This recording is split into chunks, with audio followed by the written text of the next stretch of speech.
Welcome to this GiftWorks video. My name is Jonathan Lehman, and this video is the fourth video in a 5-part video series on GiftWorks Volunteers. GiftWorks Volunteers is an additional add-in that can be purchased, and it works with any of the current versions of the GiftWorks fundraising software. In the previous videos in this video series, I've covered how you can use GiftWorks Volunteers to set up and manage volunteer profiles, defining the skills and availability of your available volunteers. Also, how you can use it to set up and manage jobs, defining the desired and required skills and the date and time requirements for those jobs. I've also discussed how you need to screen the volunteers, put them through a screening process and mark them as accepted within GiftWorks Volunteers before they can be assigned to jobs. And we reviewed how you can assign jobs to volunteers or volunteers to jobs. In this video, we're going to continue. I'm going to show you how you can manage those job assignments and review job statuses. And we're also going to show you how you can record hours for volunteers. I'm going to begin signing into GiftWorks. If you've installed the Volunteers add-in, you'll have an additional option here in your toolbar called Volunteers. You click on that, it brings you to the landing page where much of the activity within Volunteers can be started. I'm going to click on Manage Jobs, and we'll scroll down here, and we'll go to the job that we've been working with, Office Assistant. If you remember when we left that, it's been filled. There were 2 positions. We've filled both of those, so that 2 of 2 assignments have been filled. You can see Jackie was one that we assigned, and we also assigned Nellie Gold.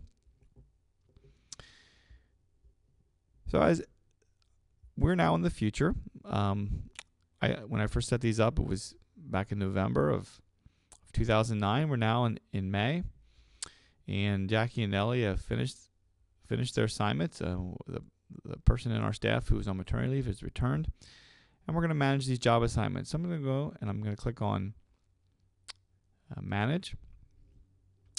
When I click on Manage Assignments, I can really use it to delete this assignment, edit an assignment, or close an assignment. If I delete the assignment, it's basically whether I don't want this person to be assigned to the. I want to remove the record that this person was assigned to this job, and that's not what I want to do in this case. I want to actually close the assignment. Edit it would just be to change the start date or the description. But in this case, I want to close the assignment.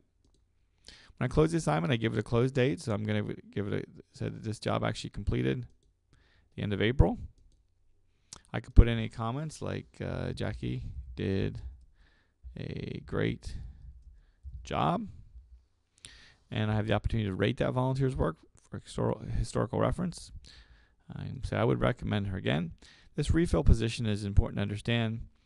If once I close this assignment, I wanted to reduce the actual number of assignments that are available, then I would not refill this. I want to refill this position, and I would leave it with 2 assignments. So since the one is closed, I would still have 1 of 2 available, and I could refill that position. So in this case, I'm not going to refill the position. I'm just going to close the assignment and watch what happens here. I get a confirmation page. I would have the option here to record hours. I'm going to do that later. So at this point, I'll just click Finish. And you can see now that there's only really 1 assignment available, and that one's been filled. It's actually, until I close it, it's actually been marked as filled. So now you'll see that this 1 assignment has been closed, and the reason it's closed is because the date is in the past. If you ever have the date that's in the future, it will show pending closure until that close date is greater than the current date on your computer. So in this case, I'm going to manage the Nellie Gold assignment. I'm just going to show you how I can do this a little bit different. If I close this assignment and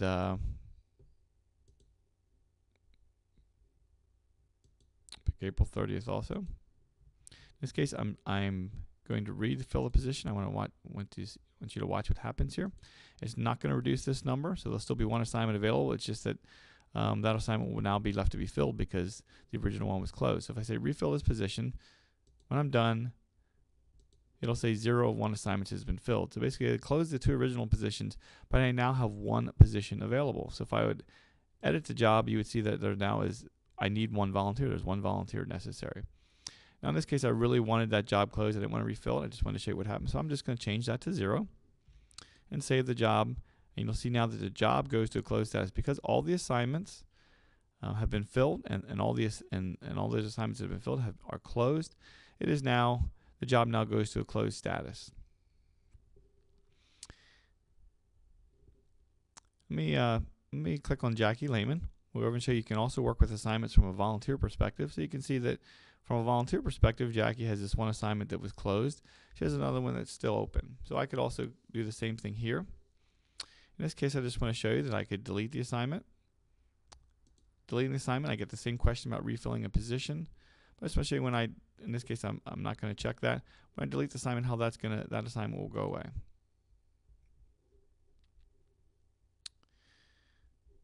We click on volunteers again, go to manage jobs again.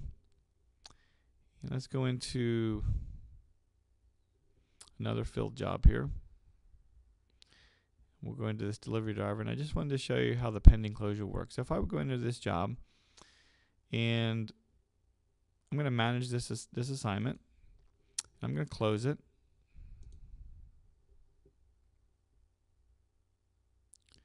And I'm going to put the close date as today.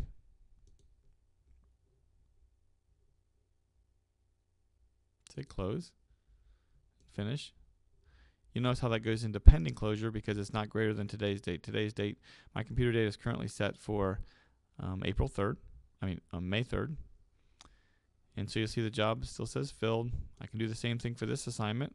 Close the assignment.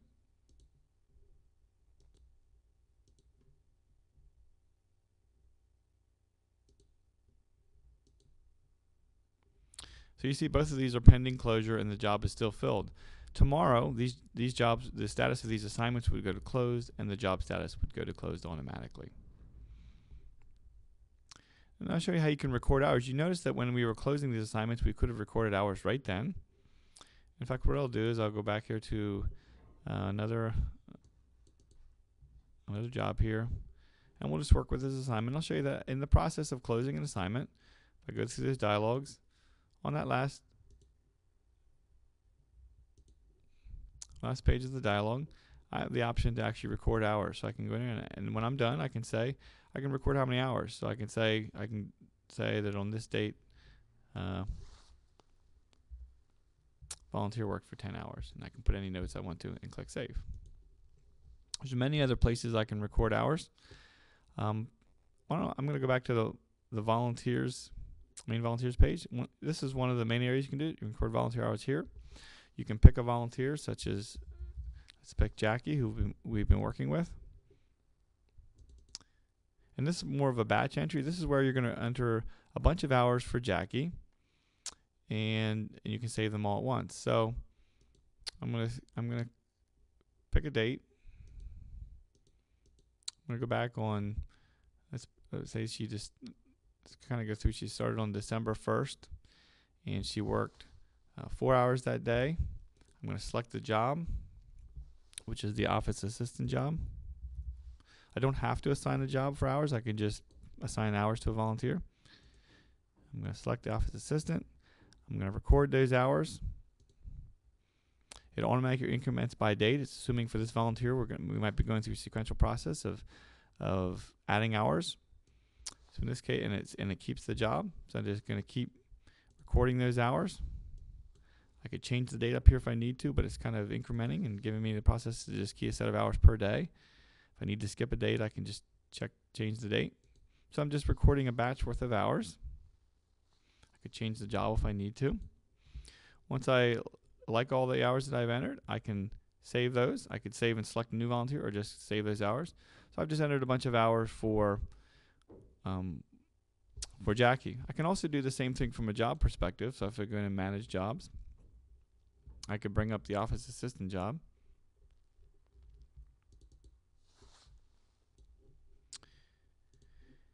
And over here on the left, I can record the hours worked for the office assistant. This is very similar, but from a different perspective. It's looking at it. I'm adding hours for this job. So I could pick a date. We'll go back here a little bit and put the date in. Back here in January, I can put the number of hours. I can select the volunteer. In this case, we'll do Nellie. I can record the hours. And again, it increments the date, leaves the volunteer the same. It's assuming I might be wanting, for this job, wanting to enter a bunch of hours for this volunteer. But I could do it differently than that. I could enter some hours for Nellie. Then I could change the volunteer to Jackie.